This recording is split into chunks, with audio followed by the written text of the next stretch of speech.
Recognizing the member for Kelowna Mission. Thank you so much, Madam Speaker. It's a privilege for me to rise today in this House and bring attention to such an important topic. And I thank the member opposite for highlighting period poverty and our responsibility as legislators to address this problem head on. As we work to bring an end to gender inequality that still remains in our society, it's vital that we tackle this issue of access to affordable menstrual products and less frequently discussed barriers that many women and gender diverse people face every single day. Despite the fact that approximately half of our population menstruates or will menstruate in their lifetime, it remains an incredibly taboo topic, one that comes with a great deal of stigma.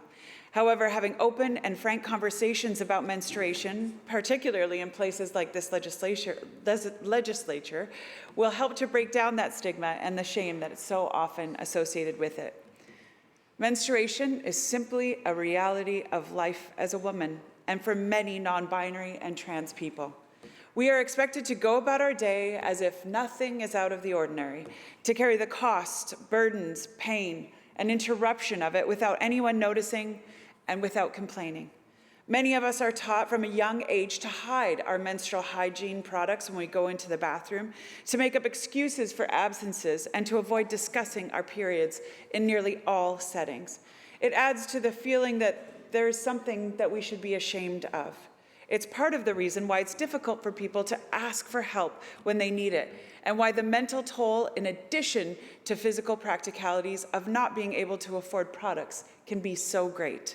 It's estimated that half of the people who menstruate in BC have struggled to buy period products at some point in their life, and the same survey revealed that 26% of respondents had gone through a period without having menstrual products available to them.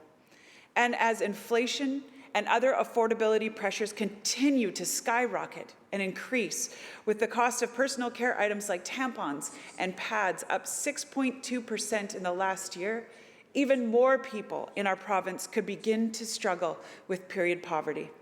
No one should have to choose between buying groceries to feed their family and their menstrual products that they need.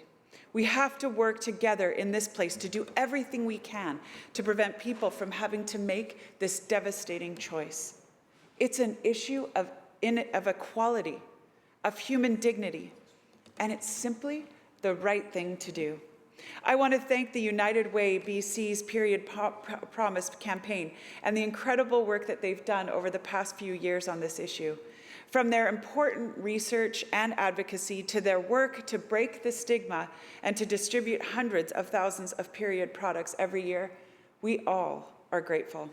I also have to acknowledge the important work the province has done to support these efforts, including their decision in 2019 to make menstrual products free and available in K-12 schools in BC. These are vital steps for improving access and furthering equality in our province, but there is still so much more to do. We can all take part in small ways, whether by working to break the stigma around menstruation or by supporting the work of organizations that provide free menstrual products to those that need them. Additionally, we need to think of what we as legislators can do to further the cause. There are growing examples of other jurisdictions around the world taking innovative steps to end period poverty and further gender equality. For example, in 2021, Scotland became the first jurisdiction to make it a legal right for people to access free menstrual products in all public buildings.